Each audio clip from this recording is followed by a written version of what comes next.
Good evening, everyone. I know y'all are finishing up your ribs and beans and mac and cheese and salad and all brownies. I mean, it was a feast. So thanks for being here. I'm gonna go ahead and get us started. I know that I might have an eerie resemblance to Brad, but I'm not Brad. I am Cindy Mood. I'm the director of membership and learning here at the church. So if you hadn't gotten the news yet that I'm teaching, surprise, I'm teaching.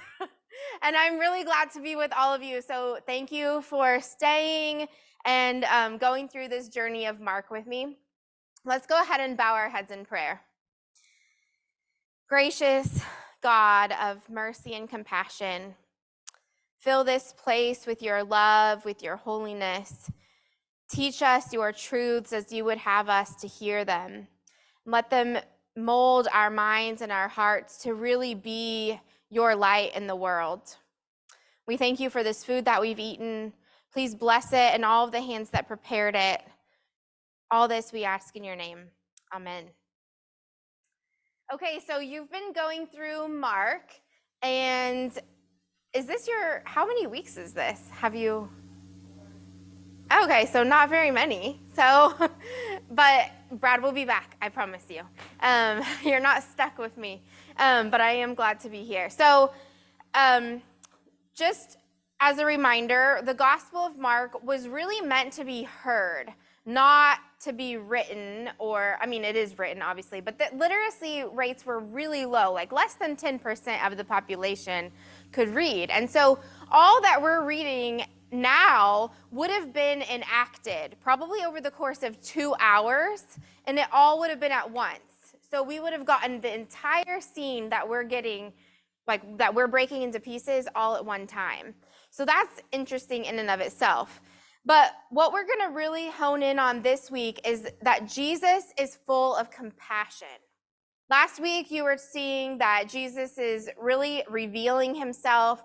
We're coming to know who this Messiah is, the Son of God. And it's a question of, do the disciples really understand that this is Jesus, that this is God? And that's the question for us as we continue. Do we also understand that Jesus is God, God the Messiah, here with us? And Jesus has changed so many lives and continues to change lives. And that's what we're going to dive into. So without further ado, I know you went over this last week. Bye. I don't know what, I don't know if I did that or he did that. Anyway. Oh, thanks. Oh, yeah, you did it over there? Cool. So we've got Jesus, and he's calling all the 12 disciples. So I always like to break things down kind of like a very simplified way. It's like a who, what, when, where, why. Who, we're talking about Jesus. No question about it. That's always the answer, right? What we were talking about back there. What is this story? It's really about discipleship, about revealing the kingdom of heaven and bringing that kingdom to earth. Well, when? It's supposed to be yesterday, but we're not quite there yet. So we're going to work on today and continually work towards that. Where? Here. Working towards bringing the kingdom of earth to this land, this time, these people, through us being disciples. And why? Because we are to have compassion as Jesus does. So I don't think this works anymore, actually, but it was a nice try. So on the next slide, you'll see that in the entirety of the Gospel of Mark, Jesus is traveling around a lot. This is very small. You don't need to see exactly all of it, but whoever was great at graphic design made this, not me. And they calculated that Jesus traveled 442 miles throughout Mark. So this is not a stagnant situation. This is not a story that is like, just sit tight and hold on and we're just gonna go. It's like buckle your seatbelts. We're on a journey. We're going places. We're doing things, and this is gonna move quickly. So in that light, on the next slide, you're gonna see This also is a space for you if you want to take notes. But we're going to talk about this time, the idea of time, and how Jesus is not moving slowly. Jesus is moving quickly, and all of these things are happening back to back to back. It's a very fast-paced gospel, as we kind of saw last week, zooming in and zooming out. And so there's a Greek word, euthos, and it's used 59 times in the New Testament. Only one of those times was it used outside the gospel and Acts. It's used 41 times in Mark. That's more than anywhere else. It really breaks down, if you look at the etymology of the word, to being well placed. Well placed. And so there is one version that's immediate, but there's another version that a commentator explains, and I want to read it to you because I could not explain it this well. In Mark's use of euthos, something immediate or straight, there's the idea of the thing is well placed or straight because it is passive or being acted upon. That thing is well placed, is horizontal or level. It's on the same playing field as everything else. This is in contrast to something that is active or taking action upon itself. This something is vertical, perhaps standing taller than other things. And this is in contrast to something that involves reflexive or being prostrate. This something ponders and contemplates. It's reflexive instead of something that acts. So given all of this, what is Mark saying about the servant as Jesus as the servant? Jesus didn't just ponder things in his mind. He didn't worship God in his thoughts. He would never do that as a servant. A servant needs to act. And Jesus did not take action on his own accord, nor did Jesus elevate himself above others. He was a lowly and a humble servant. He was a horizontal and passive servant. And so I think that's interesting that there's this like immediacy, but there's also the action piece, that it's in the time, in the action, in the place, if that makes sense. We're going to kind of look at that as we continue along. So on the next slide, you'll see that we are going straight into the parables. That's in chapter 4. Now, if you remember, chapters 1, 2, and 3 are kind of going from this, like, you're hearing about who Jesus is, and then all of a sudden people are like, I don't like who Jesus is. I don't want anything to do with that. And so the leaders are all conspiring to destroy Jesus.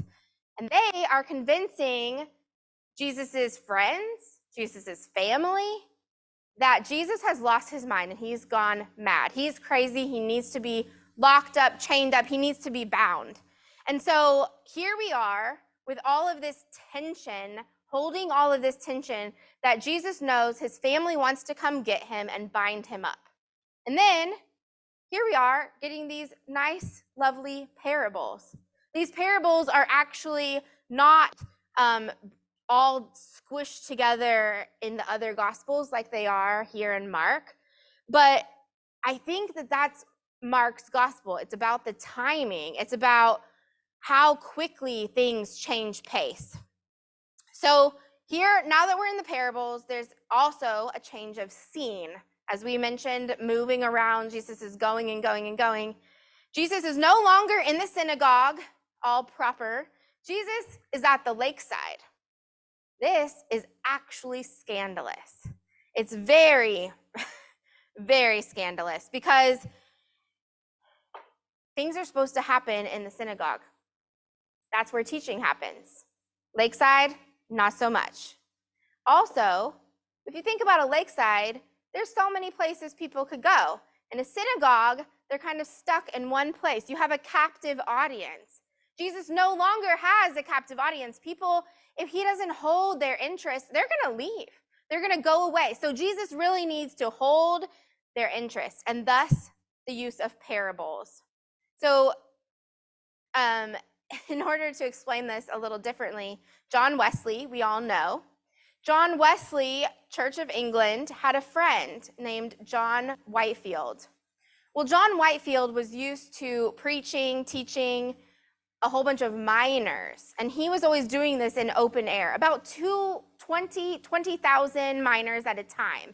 He was preaching to them, and there were conversions by the hundred. I mean, this man was doing ministry. He was taking action, and things were getting done.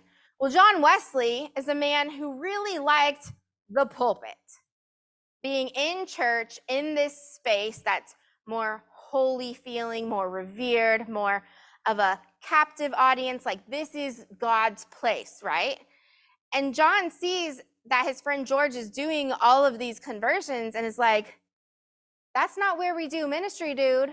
And George is like, but I'm doing ministry, right? And he's like, well, I guess I can't deny that you are because of all these conversions. So John Wesley's heart is really changed, recognizing that ministry is not about being inside the church walls. It's about being out. It's about going out and taking action. And so I think that's really interesting, and it compels us to think about the way we do ministry and how we act. So these parables, they're more than just allegories. They're more than just a simple statement. They were meant to be heard one time and to take away one theme. So all of these are about the kingdom of God, and they're leading people's thoughts to heaven, something so simple that even a child could understand. And it's really talking about this kinship between earth and heaven, and the possibility, the real life possibility that we can see God in each and everything around us. These were spontaneous. And I think that's extra fascinating because if you remember, when Jesus is teaching these parables, Jesus is in literal mortal danger. He's under turmoil. Like people are wanting to come and get him and bind him up. But here he is with all this calmness, talking about something that is beyond what we could even fathom at that time. And it really makes us realize that the kingdom of heaven is not remote. It is understandable. It is something that if we could only open our hearts and minds, we could be a part of as well. Jesus wanted to bestow this tremendous gift upon us. So on the next slide, the first parable is the sower. So we all probably know this story. It's very familiar. And what happens is there's like, is anybody a gardener or like nature? I'm sure. I mean, we've all at least been outside, right? So we know how soil is, how rocks are, that sort of thing. And there would be these rows of things planted, and there would be like a little narrow path that you could walk on, and that's kind of where you would sow the seed, scatter it. Or there would be a donkey that had this like pack on its back of seeds, and it would kind of like just let them fall wherever. You like this little image? Okay. Would let these seeds fall wherever they might be. So when the donkey's turning around to go down the next aisle, they're obviously not all going to go in the good, moist, perfect soil that's great for growing. There's going to be seeds that go a little bit of everywhere. And so what ultimately this means, people would have immediately known what Jesus was talking about. They would have seen, hard ground. Well, Christianity sometimes fails to make an impact. Not necessarily because people are hostile to Christianity, but because people are indifferent. And this becomes, Christianity is like an all or nothing thing. You don't just do a little bit of Christianity. And that's what the rocky ground shows us, is that we have to be all in, firm roots, or we're not really in at all. And then the thorns, the more complicated life becomes, the more necessary it is to see that our priorities are constantly right. For there are so many things which seek to push Christ to the sidelines. So then here we are with this good, clean, deep soil. And this is where we hear, we receive, and we act. Just like that seed, it's going deep, it's growing, it's receiving its nourishment, and then it's acting, it's blooming, it's flourishing. And so ultimately, this is an action. The action piece is interesting because it also calls us to be bold, right? I mean, seeds are going to go where they might, wherever. But when they come and they like burst, if you see like a little seed and it all of a sudden bursts through the soil, that is like a bold statement from like a green thing on like this dark soil. And that's how we're supposed to be too. Martin Luther. Martin Luther also, he has a good illustration of this, his life, because he chose to not conform to what Catholicism was doing. He chose to stand out and speak against it. He wrote these 95 theses that he tacked on the church doors. He didn't just tack them on the church doors hoping somebody might go by and see them. He didn't tack them on someplace like, I don't really want to get in trouble. He put them boldly on the front door of a Sunday morning, All Saints Day, which might not seem significant, but it was the founding anniversary of that church. And so that was expected to be the highest attendance that Sunday. He put it out there for all to see. He was not bashful. He was speaking his truth. And that is what we are to do as well. Boldness. So then on the next slide, I'm going to have to go through this quickly because we have so much things to get through, but we have these other parables which are really showing us that our getting is determined by our giving. I mean, we know this in terms of how much we study is how well we might do on a test. When we worship, I mean, really what we put into it is what we get out of it. Worship is not for us. We are called to be an owner in the service, in our own personal worship and in corporate worship. We are called to come without expectation, to meet God and to prepare our hearts. And then we also know that our getting is determined by our giving when it comes to relationships, when it comes to responsibility, all those sorts of things. And it's important just that we plant the seed and trust the process, because God is going to work through it regardless of whether we think ourselves are worthy. On the next slide, we come to a part where we see a boat, a storm, and panic. And there we see Jesus. Though the storms are not uncommon, storms were just a part of life, just like they are now, but they didn't have weather alerts that go ding, ding, ding on your phone that tell you need to take an umbrella. They were out on this open sea, and all of a sudden we hear Jesus say, "Be silent, be muzzled." These are the same words that Jesus used to the demon-possessed man in chapter 1 of Mark. He's saying these words to the storm because some people thought storms were demon work in nature. And when the disciples realized, this is the key, when the disciples realized that Jesus was present with them, the storm became calm. Now, who all has had a figurative storm in your life? I'm sure all of us would raise our hands, right? And the thing is when we recognize that God is with us, that's when our peace can start to take over. So personal story here is that my son is 2 years old, almost 3. And when I was 20 weeks pregnant with him, we found out he was going to have abnormalities. We had no idea what that would mean, but we knew he was going to need a lot of doctor's appointments, a lot of therapy, a lot of extra care and support. And that's scary to hear all of a sudden what you expected for your child is going to be completely different and not knowing exactly what that would look like. Will he be able to walk? We still don't know. Will he be able to lift his arms and feed himself? We still don't know. And uncertainty, if anybody likes control, that's hard. And giving it up to God is one of the hardest things, but it's been one of the greatest blessings of our life.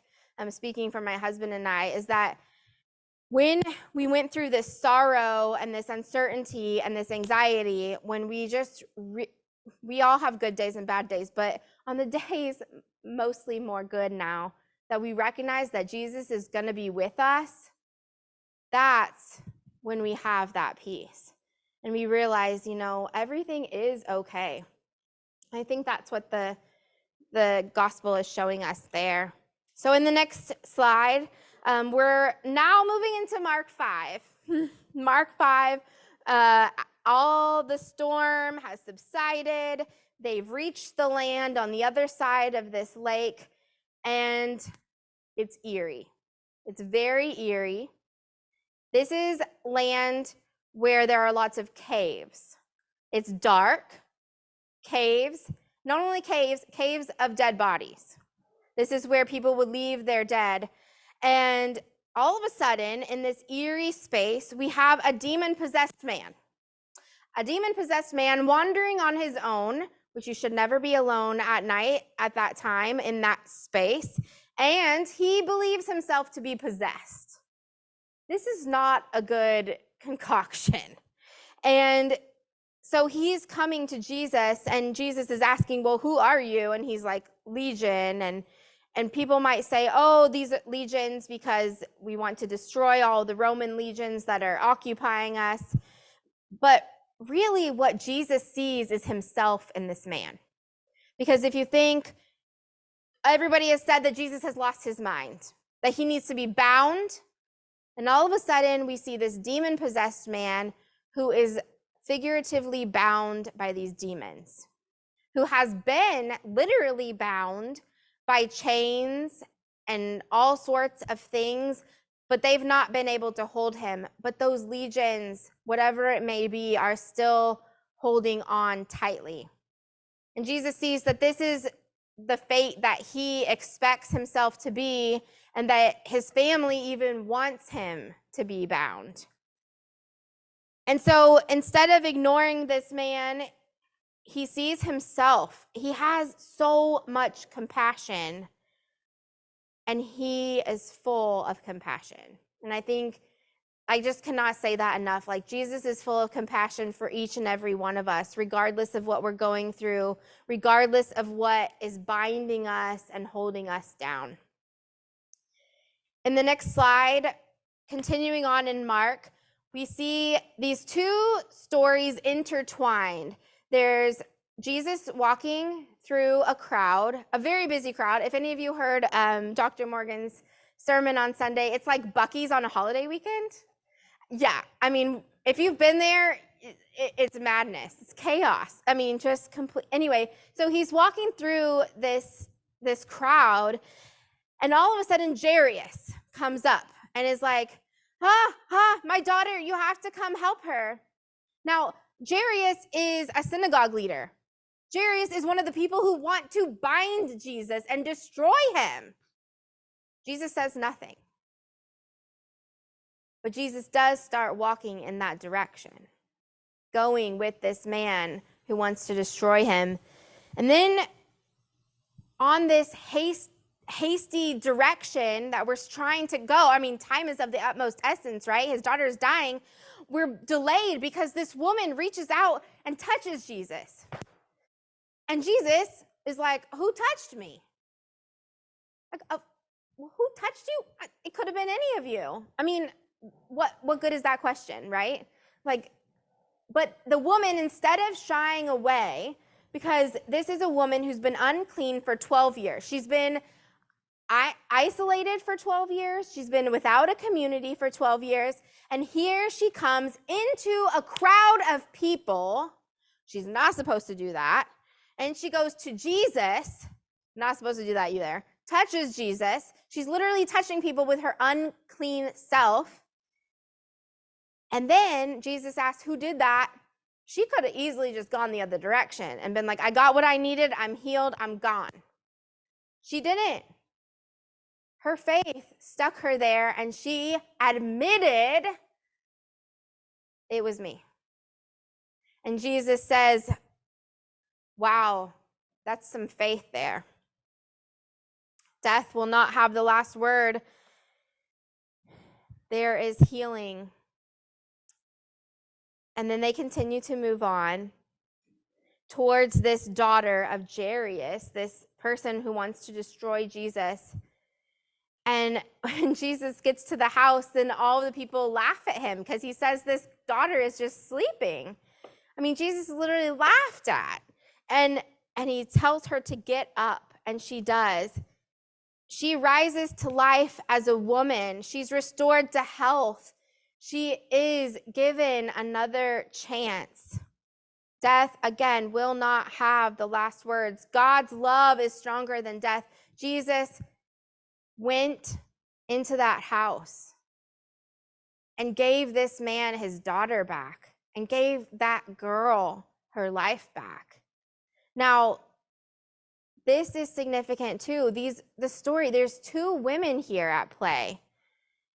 And again, we see that it's not about the normal patriarchal society. Jesus is full of compassion, even for the underdog, even for people who should not have a chance in that society.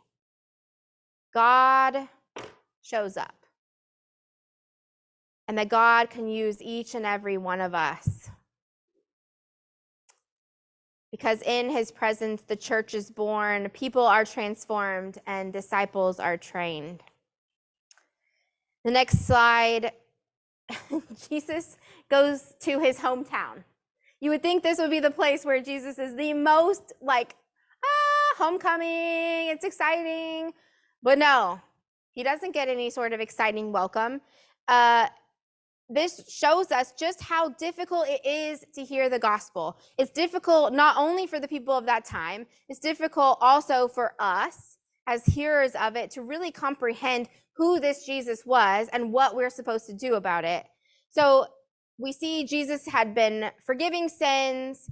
That's blasphemous. We see, this is back in chapter 2. We see that he's keeping suspicious company, that his disciples do not fast. That's scandalous. We see that his disciples don't keep the Sabbath. They see that Jesus is healing on the Sabbath. I mean, how many check marks wrong could he get?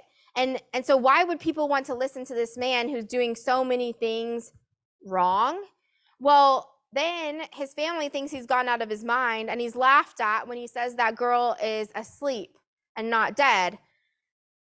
This is foreshadowing that soon Jesus will be rejected and put to death, and the disciples do not yet understand. His friends and family he grew up with, the people you think would be most proud, are the ones who cannot get over their shared assumptions and biases.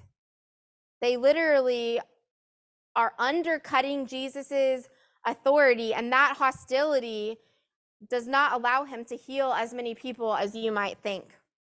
Because really, crowds come and go, but he's focused on the few here in this passage. It's an alternate balance of social power. In the next slide, we're actually moving to chapter 6. We are going through it fast, so thanks for staying with me. Here we are in Mark chapter 6 when Jesus sends out the disciples. There's a pastoral counselor and clinical pastoral educator, supervisor, whose name is Franklin Duncan, and he teaches 4 rules of pastoral practice. Show up, listen. Don't listen for what you want to hear. Listen for what's actually being told. Speak the truth, regardless of whether it's something anyone wants to hear. And don't take responsibility for the outcome. I think those really come to play at the disciples, is that we have to show up. That's step 1. Good job, y'all are here. So show up. Then we need to listen. We need to listen for what God is truly saying to us, not just what we want to hear. And we need to speak the truth, even when it goes against everything else. And we cannot take responsibility for the outcome. Whether it's a positive outcome, whether it's a negative outcome, whatever the outcome is, it's not in our hands. This is really God's work. So here we are, and if we see ourselves in this story as the disciples, we have to ask, what is our evangelism? Are we actually going out and evangelizing, or are we treating it more as like a tourism opportunity? Like, I get to go somewhere, talk to some people, but not the people I don't want to talk to. I don't want to talk to my taxi driver, my Uber driver, whatever. I don't want to talk to the person handling my bags at the airport. I just want to get to my nice place, and then I'm going to do some work. I'm going to go back home. If we're really living a life of discipleship, it's not just about where we're going and who we talk to. It's about what we're doing on the way. It's the process. It's something that we live out each and every day. And so it's no wonder that Christians are often rejected, right? If we're going out and we're not even witnessing at home where we live. Like, we have to remember that there's a whole world outside of these walls, like literally right outside of them, that we have not even yet touched. And we're made for deep and abiding relationship with one another. Jesus sent out these disciples in relationships to be companions and to be friends, not to be dictators or leaders or teachers, but to be people's companions. And what does that really mean? It means taking the time to show up, to listen, to hear people's stories, to speak the truth, and to recognize that this can be a lot, and then not taking responsibility for the outcome. So here we go to the next slide, and we're here in Mark 6:14 through 29. This is one of the stories that has been most rendered into artistic expressions, the beheading of John the Baptist. And we get more of an account about John's beheading from Mark than any of the other Gospels. It's an incredibly personal account. And it's not about his arrest, which we heard about earlier. We're now in the beheading. So Herod hears that there's somebody doing something out there, and he immediately is like, oh no, it's John the Baptist. I must be being haunted by my actions. We've all been haunted by something we've done and not taken full account of our actions. Well, here we have this story of Herod's birthday party. Who thought there would be a birthday party in the Bible? Huh? Well, he liked to throw big ones. But first, it's important to recognize that this family, this Herod family, is a very intertangled, complicated inner web of it's difficult to keep track of who is who. And so we know Herod the Great, that was like back either when Jesus was born, before Jesus was born, somewhere around there. There was that Herod who massacred all those children when Jesus was born. Remember that guy? That's not who we're talking about today. But he either gave birth to this John or this Herod, or a different one, somewhere it's along the family lineage. Well, he had become so suspicious when he was aging that he kept murdering all of his family members. He literally said, it's safer to be Herod's pig than Herod's son. Not a good reputation. But so this is now Herod that we're reading about, one of the Herods that managed to not be murdered by his father. And lucky him, he wasn't murdered by his own dad. But it's probably because he was imprisoned by his dad. So then here he is. He's finally met Herodias. Herodias is the daughter of his half-brother, aka his niece. Herodias is also the wife of his half-brother, aka his sister-in-law. And Herod, by the way, Herod named all of his children Herod something, so there's just a lot of Herods. But the Herod of this story seduced Herodias, his niece / sister-in-law. Weird. Different times. But that is why John the Baptist came into the picture here, is because John the Baptist went to speak truth and said, ha ha ha, not cool, dude. You cannot take your brother's wife. You cannot do all of this seducing. This is nasty business, whatever's you've got going on.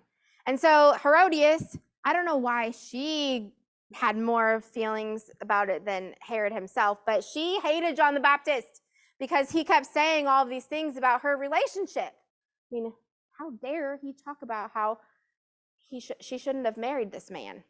I guess she was really seduced. Anyway, then we see this woman named Salome, which she's not named, but she's the dancer. She is dancing at this party. She's actually she's a princess in this lineage. And it's crazy that she's dancing because solo dances in those days were disgusting. They were exposing and demeaning herself. She was basically, that's the job of a professional prostitute that she's taking on. But it's a grim commentary on the fact that that's her character, and her mother allowed her and encouraged her to do so. So here we have this quickening pace of all of these things happening. I mean, the guests and the people, like the guests of the best, right? The best guests you could ever have. And they're here, and we're going from Herod and the guests to this Herodias' daughter, to this dancer, then goes out to her mother and back to the king. And Herod, he had loved this dance. I don't know what all this dance was, and he must have been having some exciting libations because he decides whatever is her wish is his command. Those are dangerous words to say if ever you dare say them, because then he had to live up to it in the presence of all of his party guests. And Herodias' daughter, Salome, goes out and is like, what do I want? And she's like, the head of John the Baptist of all things. Herod is sad because he liked having conversations. I think maybe he knew he needed that truth in his life. But Herod still does not surrender, does not hesitate to surrender to the foolish and gruesome request of a child. Maybe he should have thought before he was speaking. It's interesting that the placement of this passage is between when the apostles go out on their mission and when they return. It reminds us that even under political or religious oppression or the allure of material goods, we are to remain unwavering in God's mission and commitment. Nobody ever said that discipleship would be easy. I mean, I hope it doesn't end in your beheading, but John the Baptist was willing to risk it all. Discipleship cost him everything, but it was everything to him. And that's not the end of the story. We're going to go to the next. We're going to go to the next slide. So here we go, Mark 6. There's a shepherd. It's not really a shepherd. It's Jesus talking about how these people just kept following him around like sheep without a shepherd. And it shows Jesus' compassion. He had so much compassion for them because the disciples, they really need to retreat. They've been doing the hard work of ministry. I mean, our clergies today are on a retreat, taking time away to regroup, to breathe, and all of that. And Jesus is like, okay, we're going to make this happen. You're going to get what you need. You're going to get a break. You're going to get rest. Well, Jesus is a shepherd. We don't have a lot of sheep out here, but some of you I know grew up on farms. But a shepherd is more than just, can you all hear me? Okay. Some of you, I can't hear myself, so thanks. Well, I can hear, anyway, never mind.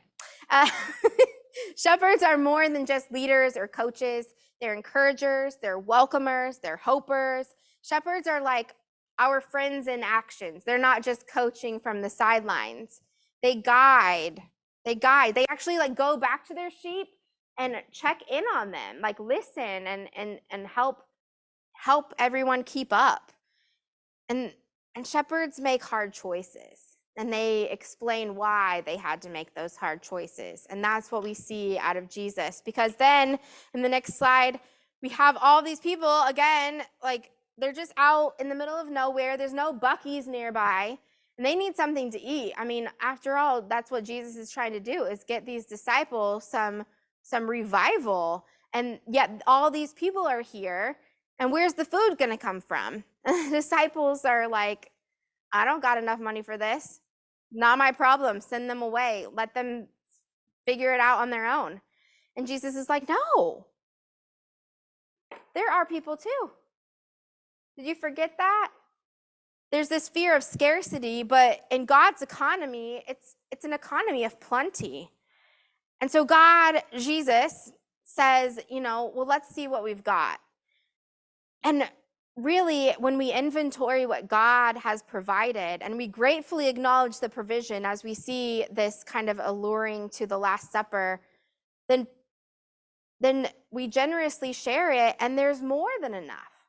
There's not just enough. There's an abundance. There are so many leftovers. And that's the thing. Like when you think about our hearts and our minds, like they just constantly keep growing. There's not ever this time when like we've run out.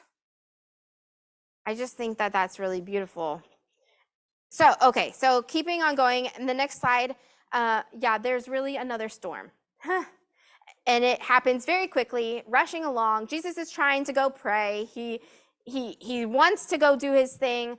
And so he sends out the disciples on this lake to the other side of humanity, getting them out of their comfort zone, having to literally go into yet another place. And Jesus, when he's finished praying, then he almost just passes them by. But he doesn't, because they notice that he's there. God was there with them. And I think what's important about this passage is that, do we think we know where our boundaries lie? Where, we've done enough work here, and now we don't need to go to the other side, to those other people. We don't need those people in our church. Do we see that God is with us? Really and truly with us. I mean, it says that the disciples' hearts were hardened. Are our hearts hardened? Do we want to remain culturally homogenous? Are we seeking to maintain this community as it is, or are we seeking to grow and to share and to really to make disciples of Jesus Christ for the transformation of the world? And through them, these bumbling, stumbling disciples, just like through us, God is there. It's amazing that God continually shows up and stays with us regardless of how hard it is. And sometimes all it takes is for us to notice that. Okay, the next slide, it's really a come to Jesus moment almost, to like taste and see that the Lord is good, that all these disciples, they're just so weary, and they're like, do we have to go to the other side of the lake? All those people over there, we have to move again. And then here they're on the other shore, and these people, as soon as they step foot on land, all the people around are like, oh, Jesus is here. And they start rounding up all the people. They're getting all these people, they're bringing them on stretchers, they're bringing them on their backs, they're just bringing them to be close to Jesus. The disciples had been slow to recognize Jesus on the water, but the people here on the other shore are not at all delayed in their recognition. They're enthusiastic. And I wonder sometimes the faithfulness of people who have not officially joined the Jesus movement, and compared to our faith. It's amazing what we see, because they almost know that they have this need to look beyond themselves, and they go and seek it. And what if we just showed up? What if we really did this work of discipleship? I mean, they made no assumptions, these people, about how Jesus would heal them, but they knew that they just needed God's presence. They needed that wholeness. And sometimes I wonder if we are willing to take that action too. So again, we've seen this hurried story throughout Mark so far, that there's this sense of God's timing and not our own, that things are constantly on the move, that really we are in a position to be called as disciples, like the disciples. And it's really about our response. How are we going to respond? Are we going to let it happen? Or are we going to go out and also do this action with compassion? So the next slide, that's pretty much wraps it up in a not so eloquent way. But I just want to say thank you for not walking out when you found out it was me teaching and letting me be here. It's been a privilege, and I would like to see if you all have any questions.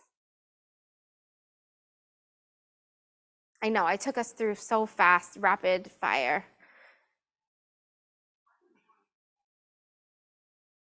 Oh, thank you. Well, thank you all very much.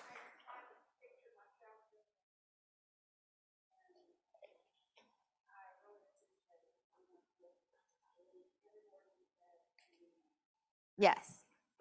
Well, I pride myself on only speaking the truth as well, too. So thank you. It is really my privilege to be here.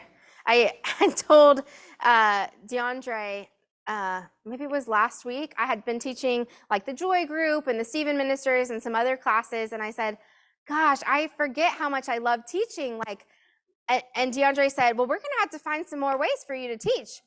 And the next day, Brad was like, I need somebody to teach my Bible study. And I was like, okay. And then DeAndre was like, I need somebody to teach Explore God's Story. And so that's been my day. And I've been so blessed to be able to do both those. And I think I'm going to sleep well tonight.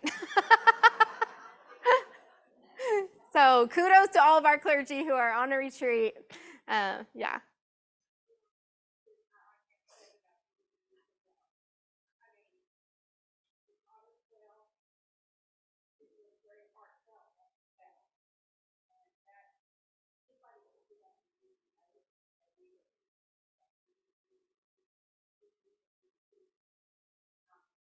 Well, thank you. Yeah, it's fun to go through it because really, I mean, we take these small bits and pieces of the Gospels or of any scripture, and we forget like the larger picture, and it's so cool to just start to think about how people would have originally heard it and learned this good news. And so it's refreshing when we get to take that opportunity for ourselves. Thanks. Yeah.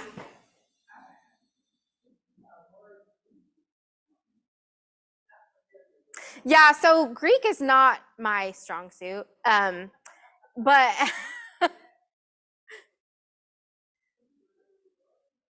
yeah, so there's like a few variations of it. And so this is the one that's most commonly found in Mark. There's like eutheos is also another one, which I might have accidentally said it was that one instead. Anyway, there are lots of words that are similar that convey this immediacy, that convey this urgency, and that convey this humble take to action, if that makes sense. And Mark is the gospel that uses it the most, signifying how important it is to just continually move toward that wholeness with God, and that relationship is really our focus.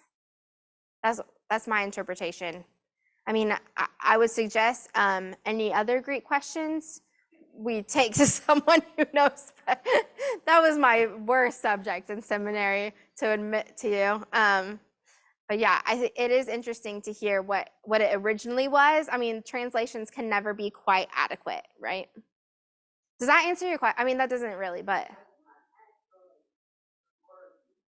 it doesn't say that in English. In English, it's translated, right? In English, it looks more like immediately, but I put that slash in the slide in case you had any other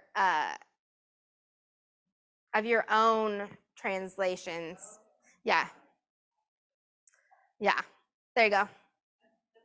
Yeah.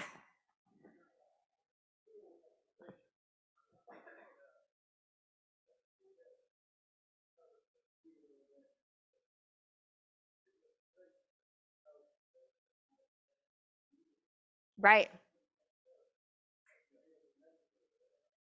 It's we talked about that a little bit at the 10 o'clock time about which comes first, right? The chicken or the egg, but whether it's your need to be healed or your faith. But I think both. I mean, really, it's our need to be healed, but having that faith to know that that is our ultimate healer. Exactly. I mean, you might as well try, right? You got nothing better except for, I mean, you're going to die anyway, right? You could.